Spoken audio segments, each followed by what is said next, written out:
ओसी साहब का birthday detail किया गया, तो मैं बर्थडे ड्यूटी नहीं करना चाहता था, इसलिए मेरे को बोला गया तेरे को ओसी साहब ने बर्थडे के लिए बोला है। तो पहले मेरे को बोला गया कि तू उसी ऊपर तेरे को ओसी साहब बुला रहे हैं। मैं गया और मेरे को बोला गया तेरे को बर्थडे, पर मैथों गुलामी नहीं होती, ज़्यादा गुलामी नहीं होती, तो मैं हुण गुलामी तो छुटकारा पाना। मैं कदे आपदा दुख दर्द नहीं दस्सिया तुहानूं, ते किन्ना ही औखा होवां। जय हिंद, जय भारत, वंदे मातरम। मैं रविंद्र फौजी। सबसे पहले आप ये तस्वीर देखिए। ये जो तस्वीर आप देख रहे हैं ये है सिपाही प्रभु सिंह, 813 CTC राजस्थान। आप सबको पता होगा कि इन्होंने सुसाइड कर ली। अधिकारियों के पर्सनल वर्क से तंग आकर इन्होंने सुसाइड की है। इनके 2 ऑडियो वायरल हो रहे हैं। मैं आपको वो ऑडियो सुनाता हूँ। इस ऑडियो में इन्होंने साफ साफ कहा है कि मैंने बहुत गुलामी कर ली, अब मैं और गुलामी नहीं कर सकता। एक ऑडियो में इतना कहा है, दूसरे जो ऑडियो है उसमें इन्होंने बताया है कि इन्होंने प्रॉपर SM को रिपोर्ट करी, OIC को और अपने OC लेफ्टिनेंट कर्नल साहब को, सबको बताया कि मैं नहीं करना चाहता, लेकिन उन्होंने बार बार इनको तंग किया और मजबूरी में इसको सुसाइड करना पड़ा। मेरे पास परसों इसकी रिपोर्ट आ गई थी। आप सबको पता है कि मैं भी इस समय हॉस्पिटल में हूँ, आवाज़ में भी मेरी मिसजमेंट है, लेकिन मैं हिम्मत करके इसके लिए आवाज़ उठा रहा हूँ। मैं चाहता हूँ ये वीडियो रुकना नहीं चाहिए, और ऐसे हरामखोर अफसर उन अधिकारियों से बोलना चाहता हूँ, जो आज के दिन तुम्हारी कितनी पेमेंट होने के बावजूद क्यों किसी जवान को इस तरह मरने पर मजबूर कर रहे हो। साथ ही उस SM को कहना चाहता हूँ, जो तेरे को सिर्फ अपनी ऑनरी दिखाई दे रही है। क्या SM का काम सिर्फ CO साहब की खिड़की खोलना, मैम साहब की फाटक खोलना, मैम साहब का सूट मारना रह गए हैं? आज अगर SM और अगर वो नीचे बंदे अगर सही ड्यूटी करें तो कोई इंसान को मजबूरी में इस तरह आत्महत्या न करना पड़े। इस सब में कहीं ना कहीं हम लोग भी जिम्मेवार हैं।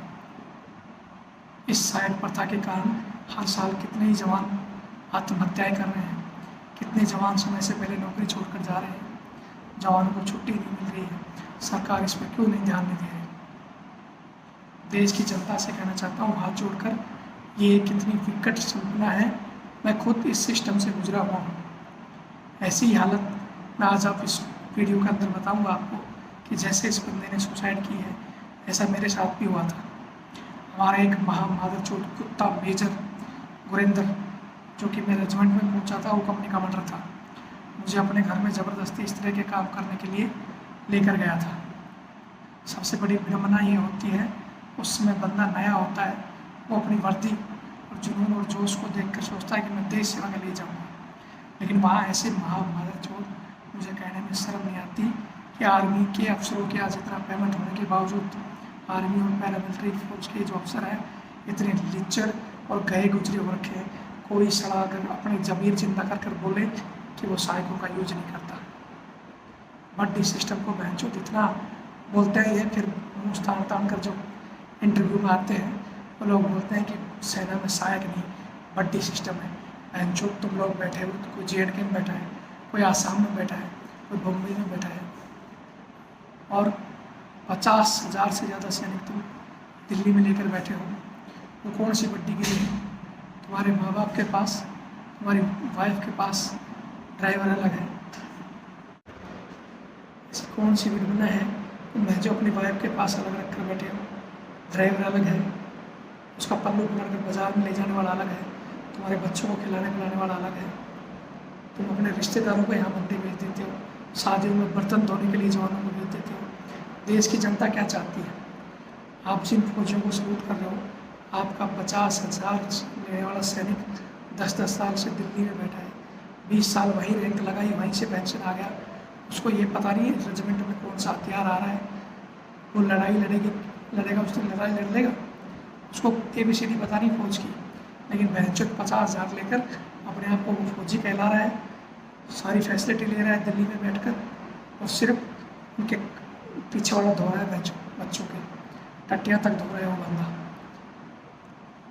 आप चाहते हो ऐसे सैनिकों को आपकी जो देश की गाड़ी कमाई टैक्स की इन पर बर्बाद हो, और जो हकीकत में बेचारे जेड के या आसाम या फील्ड एरिया में पड़े हैं उनको समय से छुट्टी नहीं मिल पाती, समय से छुट्टी नहीं मिल पाती, या इस तरह के उनसे ज़बरदस्ती ऐसे काम करा कर एक्स्ट्रा ड्यूटी का बोझ, फिर मेरे जैसे या तो लड़कर कोई तो इस तरह आत्महत्या कर लेता है, कोई लड़कर बड़ी मुश्किल से 15 साल पूरी कर भागने की कोशिश करता है। क्यों इतनी अच्छी सैलरी के बाद वो छोड़ रही है जनता? क्यों नहीं नेताओं को दिखाई दे रहा है जो बार बार ये लेटर जारी कर देते हैं ना? अभी कल मेरे पास एक भेजा था मोबाइल पर ओआरस और जेसीओ का मोबाइल में आप सर्वर चलाएंगे, बहन जो इस देश को ये नेता चला लेंगे क्या? आप क्या सोचते हो ये नेता और ये IPS या IAS या जितने भी आर्मी के या पैरामिलिट्री के अधिकारी हैं ये देश चला लेंगे? जो अपना कार तक नहीं धो सकते, जिनको गर्म पानी चाहिए, गीजर हीटर चाहिए, जो बर्फ़ में 1 मिनट नहीं खड़ा हो सकता, वो बहन जो देश चला लेगा? देश अगर आपका कोई चला रहा है तो आपका सैनिक जो बर्फ़ में खड़ा है, जो तूफान हो या यहाँ अगर बॉर्डर पर खड़ा है वो बंदूक लेके जवान वो देश चला रहा है। रात भर आके नहीं चिपकाता है, कई महीनों लग जाती है उसको छुट्टी के लिए इन बहनचोदों को गुलामी करते करते। लेकिन ये उसको छुट्टी भेजेंगे जो इनकी मैम साहब का पल्लू पकड़ रहा हो, इनके घर में साफ सब्जी लगा रहा हो, झाड़ू पोछा कर रहा हो। वो हिजड़े फौजी जो दिल्ली में बैठे हैं वो अपनी शान दिखा रहे हैं, और जो मर रहे हैं इस तरह हमारे जिस भाई ने आत्महत्या की है, जैसे बीच में बता रहा था, अगर आप चाहते हो तो मैं प्लीज़ इसकी आवाज़ उठाओ। मैंने इस केस को 2020 में सितंबर में सुप्रीम कोर्ट में भी डाला है, जिसका केस नंबर मैं दे चुका हूँ। लेकिन सुप्रीम कोर्ट ये नेता सब अधिकारी चुप बैठे हैं, क्यों? इनको पता है कि सबका फ्री का नौकर चल जाएगा। अरे बहन चो, इतने पढ़े लिखे आप इतने अच्छे पौधे पर पहुँचे हो, अच्छी पेमेंट ले रहे हो, हमें कोई एतराज़ नहीं है, पेमेंट लो, पार्टियाँ करो, कुछ भी करो, लेकिन अपने पैसे से करो। क्यों किसी जवान का खून पी रहे हो? जवानों के कितने ही फंड गबन कर रहे हैं, तुम सारा सरकारी खा रहे हो, हमें उससे भी एतराज़ नहीं, लेकिन उसके बावजूद भी जवान से इस तरह का काम क्यों? बहुत सी जगह जैसे ये CTC का किस्सा है, ये जो भी मैं बता रहा हूँ, राजस्थान 813 CTC, इस लेफ्टिनेंट कर्नल के खिलाफ पहले भी कंप्लेंट हो चुकी है। ये पहले भी अपने बीवी बच्चों के कपड़े तक धुलवाता है, सहायक से कुत्ते तक घुमाता है, बूट पॉलिश करवा रहा है। हर आदमी का ज़मीर जिंदा नहीं होता। बहुत से लोग देखो, पहले ये जात पात या जो भी बनी थी कर्म के आधार पर बनी थी। आज अगर कोई सेना में जा रहा है वो सब अपने आप को क्षत्रिय रक्षक समझो, लेकिन उन रक्षकों में, उन शेरों के झुंड में अगर कोई गलती से 1-2 भेड़ ऐसी चली जाती है, जो बोलते हैं ना वॉलंटियर करते हैं, तो उन भैंसों का ट्रेड अलग भर्ती कर दो। क्या ज़रूरत है उन पर 10 या 20 लाख रुपये, 50 लाख रुपये टर्निंग में खर्च करके उनको अच्छी सैलरी देकर फिर सिर्फ उनसे आपको जूते पास करवाना चाहते हो? और ये 2.5 लाख लेकर बैठे कुत्ते गबन भी कर रहे हैं और फिर भी इस तरह का काम करा रहे हो, क्यों नहीं इन पर कार्रवाई होती? और ख़ासकर हमारे जैसे मैंने बीच में बोला था मेरी स्टोरी कि मैं खुद एक मेजर गुरिंदर बादल जो इतना कुत्ता मेरे को बोलता था घर में जा मैम साहब के साथ काम करवा। जब मैंने मना किया, मैं उसके घर का पानी तक नहीं पीता था कि मैं सरकारी जो काम मैं करूँगा। मेरे को बोलता था सिविल ड्रेस में आधा शर्म आती है तो क्यों सिविल ड्रेस ही पहननी थी, तो मेरे को सेना में जाना ज़रूरी था। उस मादर चौथ की जब मैं कंप्लेंट करता था, आपने बोलते ना जब ऐसे समय में बंदा फंसता है तो अपनों की तरफ देखता है कि मेरा हवलदार, मेरा ऐसा, मेरा NCO मुझे बचाएगा। लेकिन वहाँ सारे मजबूर, अरे इतने तुम क्या देश की सेवा करोगे? तुम्हारे बीच का एक सैनिक आत्महत्या के लिए तैयार होता है और उसको कोई रोक नहीं पाता है।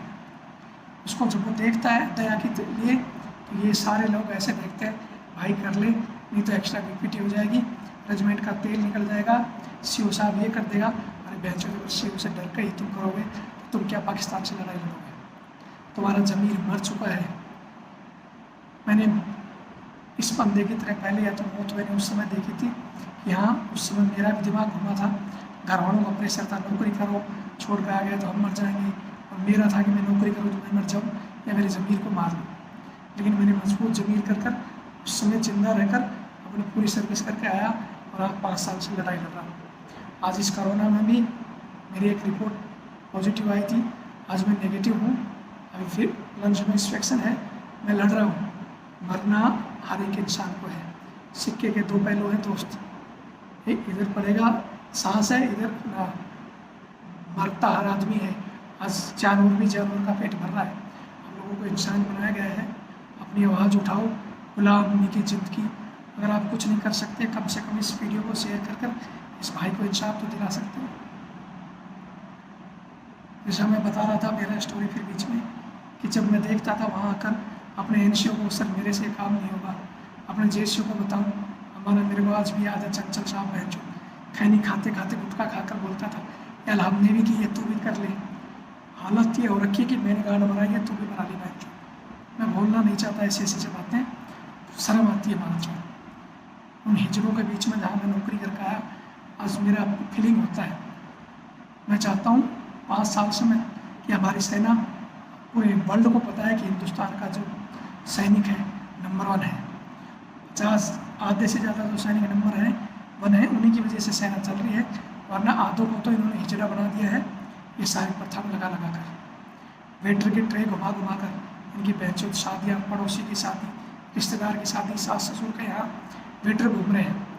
तुम्हें शर्म आनी चाहिए। देश, हमारे देश जिस दिन गुलाम होगा ना, उस दिन पता चलेगा कि हाँ रविंद्र फौजी क्या कह रहा था। हाथ जोड़कर निवेदन करना चाहता हूँ दोस्तों, ये सारी प्रथा बंद करवा दो। इससे हमारे बहुत से सैनिक, ये एक तो उदाहरण है इसने जो कह दिया, इसकी रिकॉर्डिंग में आपको 1-2 रिकॉर्डिंग है, दोनों अभी इसी चैनल के जरिए सुनाऊंगा, जिसमें सरेआम का है। और वो ऐसम जिसने इसको कहा कि कर ले तू, तेरे को सजा दे देंगे, तेरा 10 नंबर भर देंगे, वो बहनचोद कुत्ते, तो सिर्फ तेरे रैंक के लिए वहाँ पड़ा है, मट्टू ऐसे अपनी एसटीसी कराने के लिए। तुम्हारा काम क्या था? अगर एक आदमी गलत कर रहा है तो कम से कम उसका साथ दो। लेकिन जैसे मैंने बताया कि जब इनको बताते हैं तो बोलते हैं रेजिमेंट में बीपीटी करवा देगा, तंगी बढ़वा देगा। अगर तुम रेजिमेंट की तंगी से डरोगे तो मैं जो क्या पाकिस्तान से क्या चाइना से लड़ोगे। बोलते हैं फौज में शेर, वैसे दिखाने के लिए शेर और वैसे सारे गीदड़ बने हुए हैं। इसी के साथ एक संदेश में छोटा सा मैंने पहले ही देना था कि जो हमारा पीली बात में कांड हुआ है, क्योंकि फौजियों की आज हालत बिल्कुल कुत्तों की तरह हो रखी है। फौजियों की गांड में उसने ठंडा दिया है पीलीभीत में। मैं अगर यहाँ से ठीक होकर निकलता हॉस्पिटल में 100% 6 जून को पीलीभीत पहुँचूँगा। और आपसे भी आशा करता हूँ, जहाँ भी ऐसे भी आ सकते हो, कैसे भी 6 जून को पीलीभीत पहुँचकर उन पुलिस वालों को पीछे डंडा भी करना है। ये बीच में ऐसे मैसेज ऐड कर लेना मेरा, अगर ज़मीर जिंदा है तो। मैं फिर कह रहा हूँ, मरना जीना भगवान के हाथ में है, मरो लेकिन शान से मरो। और ये सारी प्रथा के लिए मैं फिर निवेदन करना चाहता हूँ। मैं मेरा एक बार नंबर भी दे रहा हूँ, बार बार मैं हमेशा देता रहता हूँ, 82 90 35 45 13। ये मेरा व्हाट्सअप नंबर भी है, ऊपर मैं हमेशा ये फ़ोनपे, गूगल पे सभी से जुड़ा हुआ है। मेरा अकाउंट नंबर भी देता हूँ, क्यों बार बार में, कि हम इस चैनल को मजबूत कर सकें। कोरोना में आके मुझे तो लगा था कि अगर मैं चला जाऊँगा तो मैं जो बाकी कौन इस चैनल को चलाएगा। मैं चाहता हूँ कि मेरे जैसे और 100 बंदे मैं पैदा कर दूँ। मैं मरूँ तो साला और कोई 100 आवाज़ उठाने के लिए हो, 100 मरे तो हज़ारों आवाज़ उठे। लेकिन मुझे पता नहीं कि वही बात है कि गज्जों के शहर में मैं जो कंगा बेच रहा हूँ कोई खरीदेगा कि नहीं। आपका ज़मीर जिंदा है दोस्तों, चैनल से ज़्यादा से ज़्यादा लोगों को जोड़ो। तैयार हो, अभी कुछ दिन के लिए मैं आप फ़ोन करोगे तो हो सकता है मैं उठा नहीं पाऊँगा, क्योंकि मैं अभी हॉस्पिटल में हूँ, आपको बता चुका हूँ। कल मेरा इसी चैनल में लाइव भी था, आज भी मेरी आवाज़ नहीं पड़ रही है। मैं ज़बरदस्ती जितना हो सकता है मेरे से बोल रहा हूँ। बहुत से लोगों को जो इमरजेंसी, मैं कहता हूँ कि इमरजेंसी काम है तो ही बोलो, वरना मेरे से बोला नहीं जा रहा है। लेकिन आज बोलना पड़ रहा है कि मेरा एक साथी चला गया, उसकी आवाज़ मुझे झंझोड़ रही है। परसों से वो ऑडियो मेरे पास थे, मैं आपको सबसे पहले उसके ऑडियो भी सुना देता हूँ। बंदे की तस्वीर मैं आपको उसमें ऐड कर दूँगा।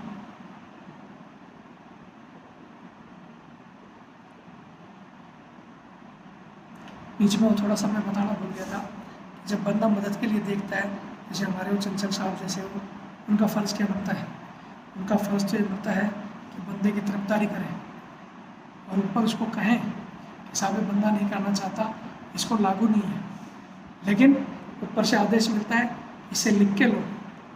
मैं उन अहदेदारों से, चाहे वो CHM हो, BHM हो, SM हो, ऐसे जो भी ड्यूटी करते हैं, जब आपका वो बाप है जब आपको बोलता है कि लिख के दे, तो आप जूनियर पर पूरा डालते हो कि लिख के दे। अगर वो जूनियर आपको कहता है कि सर आप उससे लिखवा के दो, तो उस मादरचोद कुत्ते से क्यों नहीं लिखवा के दे? तो उन बहनचोद कुत्ते, चाहे वो कर्नल हो, जनरल हो, मेजर हो या फुल जनरल हो, उसको बोलो मादरचोद तू लिख के दे कि हाँ ये सिपाही मेरे घर में काम करेगा, ये मेरी मैडम के कपड़े धोएगा, ये मेरे घर में झाड़ू पोछा करेगा। अगर ऐसी किसी हिम्मत है, लिख के दे वो जनरल। मैं यहाँ बैठा हूँ, जिस दिन ठीक हुआ मैंने सोचा नहीं था कि मैं ऐसा कुछ करूँगा। ऐसे उनको नाम मेरे को दो, सड़कों में उड़ाऊंगा मादरचोद। मौत तो आएगी दोस्तों, लेकिन बात किसी को उड़ाना नहीं है। उड़ाना चाहूँ तो कितने लोगों को हमारे पास बहुत सी ऐसी टीमें हैं जो मरने मारने के लिए तैयार है। मार देंगे 10, 20 को, 50 को, 100 को, क्या हुआ उससे? उससे भारत नहीं बदलेगा। हम चाहते हैं हमारी सेना बदले, मजबूत हो। मैं बार बार जो अच्छे अधिकारी हैं उनसे सल्यूट करता हूँ कि मैं जो आज इतनी मेहनत है, अगर आपको रॉयलपना दिखाना है, अरे अच्छे हमारे भवानी सिंह राजा जयपुर के, मैं कितनी बड़ी रैंक तक रह के आए हैं। 1 रुपया फौज से लेते थे, सहायक नहीं रखा, ज़बरदस्ती एक बंदा रहता था उनके पास, उसके बच्चों को विदेश में पढ़ाया है किसी गांडू में हिम्मत जो बोल के दिखा दे? साला सिर्फ मक्खी चूस बैठे हैं यार। अगर आपसे नहीं रहा जाता, एयरफोर्स में नहीं, एयरफोर्स चल रही है, विदेशों की तरफ आप देखते हो, आज किसी भी इंडियन आर्मी के अलावा किसी आर्मी में, US में, इंग्लैंड में कहीं ये सिस्टम नहीं है। अरे पहले अंग्रेज़ अफसर होते थे, वो अपने आप को सोचते थे कि हम अंग्रेज़ हैं और ये भारतीय जवान हमारे गुलाम हैं, इस वजह से वो काम कराते थे। फिर आज क्यों कराया जा रहा है? क्यों नहीं हमारे देश की जनता सोच रही है कि हमारे टैक्स के पैसों का इस तरह यूज कर रहे हैं? 10-10 वेटरन की मैडमों के जो जो न शकल की इतने गंदे काम, घटिया काम जो फौज में करती हैं, जिनकी शकल पर थूकने का मन नहीं करता, वो एक जवान को चुटकी बजा के बोलते हैं भैया ये लेके आओ। भैया आपको सोना नहीं क्या? आपने इनको सलूट नहीं मारा क्या? और वही बहन जो ऐसा बनकर, अरे सारे यहाँ आकर फिर तुम लगाते हो कि ऑनरी कैप्टन, फलाना कैप्टन, मैं तो पता नहीं फौज में क्या कर पाया हूँ। तुम सारा खिड़की खोल खोल कर, सिर झुकाकर खड़े रहते हो। ऐसा बनने का मतलब होता है आप अपने जवानों के भाई बाप को वहाँ जवानों के पॉइंट ऊपर रखो, लेकिन तुम जवानों को तो सिर्फ दबा के कि कैसे मैम साहब को खुश करना है, कैसे बहन से मेरे साहब को खुश करना है, और इन जवानों को तेल निकाल कर जो भी कुछ है वो दे दूँ ताकि मुझे मेरी ऑर्डर मिल जाए और मेरा परिवार पढ़े। क्या फ़ायदा ऐसे परिवार को? तुम्हारा परिवार एक दिन तुम्हारे गाँव में लात मारेगा बहन चो। इस विषय में मैं ज़्यादा कुछ नहीं कहना चाहता। वीडियो ये ज़्यादा से ज़्यादा वायरल होना चाहिए और वो 883 TC का SM, 2IC और OC, उन तीनों पर इंक्वायरी होनी चाहिए और उनको सख्त से सख्त सज़ा मिलनी चाहिए। और हमारे साथियों को कहना चाहता हूँ, जब ऐसा कोई साथी जिसकी इस तरह की हालत हो जाती है, सड़क क्यों नहीं ऐसे लोगों का कमर ब्रेड कर भैंचो वहीं ठोक दो। हिम्मत करो, रोज़ रोज़ मरने से अच्छा एक साथी मर गया, कल ना लड़ाई लड़ोगे तुम, अपने साथी को बचा नहीं सकते तो हिंदुस्तान को क्या बचाओगे यार? मेरे मुंह से कुछ नहीं निकले। जैसे ही मैं रिकवरी हुआ, अब मैं इस लड़ाई को चाहता हूँ कि वो तेज़ से तेज़ करूँ और इन बहनों कुत्तों को सुधारूँ। अगर आप चाहते हो मेरे साथ हो तो ज़्यादा से ज़्यादा इस चैनल से जुड़ो। मेरे को अलग से इसमें नंबर दो कि हाँ व्हाट्सएप पर, अभी मैं पहले बता चुका हूँ, अभी कॉल मिटाऊँगा, लेकिन ज़्यादा से ज़्यादा नंबर दो और इनको बहनों सबक सिखाने के लिए मेरा साथ दो। हर तरह से मेरा साथ दो। साथ चल सकते हो तो साथ चलो, लड़ सकते हो तो लड़ो, आर्थिक सहायता करो, आर्थिक सहायता करो, कुछ करो ऐसा कि इसको और 4 गुना बढ़ाया जाए। भरोसा नहीं है मौत का दोस्त, और मैं नहीं चाहता कि मैं ये लड़ाई टूट जाए या फिर आगे आओ संभालो कि हाँ अब हम आपके साथ कंधा से कंधा मिला के संभालेंगे और चैनल को संभालो। जय हिंद, जय हिंद, जय भारत, वंदे मातरम। आपको रिकॉर्डिंग सुना देता हूँ 1 सेकंड।